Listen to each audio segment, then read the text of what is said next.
I'm Lori. Welcome to my apartment. I was talking to my son yesterday, and he's never seen any of the Nightmare on Elm Street movies. And I kind of feel like a bad parent. And I told him that, and we started laughing. It's a classic movie, and we were talking about how there's some part of us that likes to be scared, that enjoys that energy of being afraid, and scary movies kind of bring that out. Now, I think the one that really got into my brain when I was little was Salem's Lot. Now that's a Stephen King book, and they turned it into a movie, and I was a child, and when you're a child and you have your child brain, you believe what you see. And when the little, spoiler alert, when the little boy kind of comes up to the window and he's levitating right there and he wants in, yeah, that scared me and stuck with me, and I had nightmares about that. But we were talking, and for him, the scariest thing were those surprise videos on the internet. And maybe you know them. One was titled like Ghost Car, something like rah, the screen. And it's kind of shocking. You don't expect it to happen. Now, I can't watch the real gory movies. I'm an empath, and to watch something like Saw or something with a lot of blood, or somebody getting like torn apart or something like that, I'm not really into that. I do try to take like a different point of view. I think I do anyway, where I look at the cinematography of a film and sort of the acting and all. Not always. Sometimes I just want to sit and watch a movie. But we watched Paranormal Activity yesterday, so I think we'll go watch scary movies all the way up to Halloween, and maybe have a Halloween theme. I'm really into themes. I think it makes it funner. But it is kind of a box but it gives you kind of a path to go through. But we did classics, scary movies like Bela Lugosi movies, Vincent Price. One year we went through the classics, and we watched some, and some of them are kind of comical, but maybe they were scary to those people when they watched it. But it's neat to watch a black and white movie and see some of the classics and where it originated from. But we're gonna watch the Nightmare on Elm Street movies. I can't believe that. Yeah, but it kind of got me thinking, and I've been thinking this way anyway. And I'm into psychology and just, I guess, shadow work, and kind of look at it as, and I kind of combine it with recovery. And maybe I shouldn't do this, but I do it anyway. I think a lot. But how those shadow aspects sort of come out, and why people relapse. Sometimes I see it's sort of like disassociation, don't want to feel feelings or associate, and not comfortable with sitting with feelings, not knowing what to do with emotions, kind of holding them in. But I think there's something in our psychology about like werewolves and vampires. And I was talking about Salem's Lot, how that scared me as a child, and I would have nightmares about that. But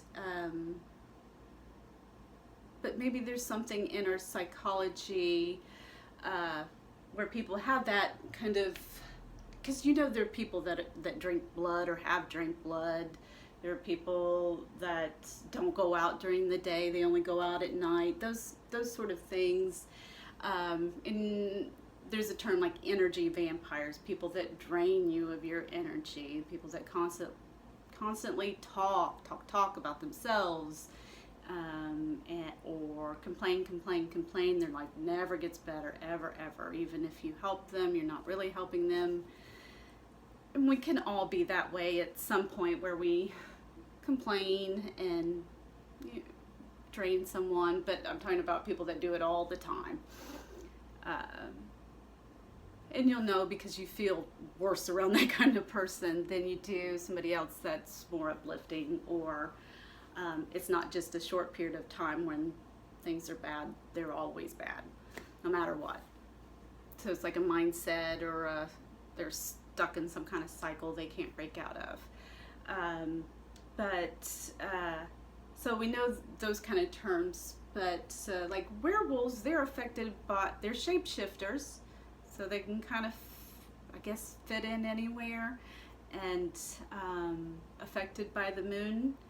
And there are people that really do kind of do crazy things around a full moon, and I've known of some recently. So yeah, I believe that is a thing. But I think that maybe that's part of our psychology, or someone's shadow aspect. And I believe that there's something in the movie, or the movie series, or the book series Twilight, that says something about our psychology. So I'm going to watch those movies too. So I just kind of look at it at the angle of, look at it through a lens of psychology and recovery, because there's so many people that relapse and they don't make it. So anything that would help, whether it's a different path or whatever,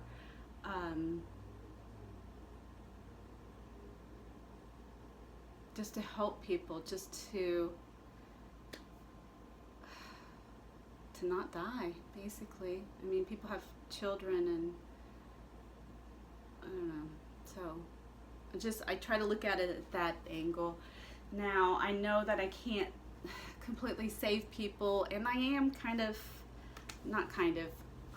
I'm almost free of codependency, even though I haven't been through Al-Anon. I've worked on it for, I would say, people pleasing and codependency. I've had to sort of change my actions, where before, say, I have both sides. I have where I'm selfish and aloof, where I just don't have anything to do with anybody, and I won't text you back, I won't call you back, I won't try to have any kind of relationship with you. Now, some of it's me being introverted, but some of it is a character defect, and that one I have to take action on. So if somebody texts me, I text them back, and I'm willing to make an effort. But I think when maybe I was a year sober, I started to kind of chase people that relapse. It never helped at all. But if I can see something that could help prevent that, just from my experience, I have not relapsed, thank God. And but I've been around a lot of people that have, and I listen to their stories about what happened, and some people don't know. But just, if I can see something, I feel like there's something in there. But sometimes I have a hard time explaining myself, and you may not understand this, what I'm saying. But we have darker shadow aspects. And I do anyway. So if I'm not doing the right thing, if I'm not working my program, I will slide back into those, to where I won't talk to people, to where I'll be more hateful, more likely to have a resentment, those types of things. I'm less willing to help people. I won't do the things I'm supposed to be doing. And what I'm supposed to be doing is, helping women to recover from alcoholism. And I am doing that. And I don't have a big mission to where I work in recovery, but I am affiliated with the halfway house that I went through, and I do things. And some of it's just being present and being yourself and being somebody that's, hey, I'm still sober, and you can do it too. It's possible. And telling people how I did it. So does that mean that they're going to do it exactly like that? No. But they may listen and hear something that could help them, or to know that they're not the only one they're not unique. They're not a unicorn, I guess. Okay, well, that's all I got. All right, love you guys. Bye.